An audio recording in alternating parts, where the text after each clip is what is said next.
Évangile selon Matthieu, chapitre 3. En ce temps-là, parut Jean le Baptiste, prêchant dans le désert de Judée. Il disait, « Repentez-vous, car le royaume des cieux est proche. » Jean est celui qui avait été annoncé par Ésaïe, le prophète, lorsqu'il dit, « C'est ici la voix de celui qui crie dans le désert. Préparez le chemin du Seigneur et aplanissez ses sentiers. » Jean avait un vêtement de poil de chameau et une ceinture de cuir autour de ses reins. Il se nourrissait de sauterelles et de miel sauvage. Les habitants de Jérusalem, de toute la Judée et de tout le pays des environs du Jourdain se rendaient auprès de lui et, confessant leurs péchés, ils se faisaient baptiser par lui dans le fleuve du Jourdain. Mais, voyant venir à son baptême beaucoup de pharisiens et de sadducéens, il leur dit, « Race de vipères, qui vous a appris à fuir la colère à venir? Produisez donc des fruits dignes de la repentance, et ne prétendez pas dire en vous-même, nous avons Abraham pour père.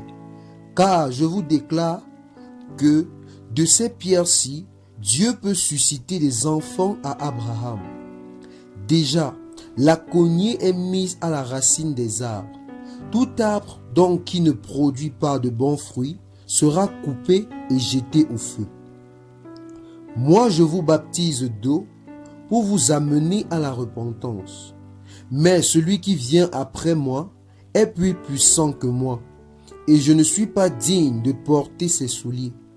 Lui vous baptisera du Saint-Esprit et de feu.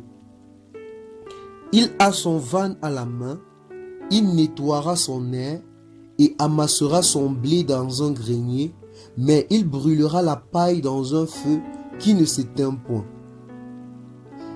Alors, Jésus vint de la Galilée au Jourdain vers Jean pour être baptisé par lui. Mais Jean s'y opposait en disant, « C'est moi qui ai besoin d'être baptisé par toi, et tu viens à moi. » Jésus lui répondit, « Laisse faire maintenant, car il est convenable que nous accomplissions ainsi tout ce qui est juste. » Et Jean ne lui résista plus. Dès que Jésus eut été baptisé, il sortit de l'eau. Et voici, les cieux s'ouvrirent et il vit l'Esprit de Dieu descendre comme une colombe et venir sur lui. Et voici, une voix fit entendre des cieux ces paroles. « Celui-ci est mon Fils bien-aimé, en qui j'ai mis toute mon affection. »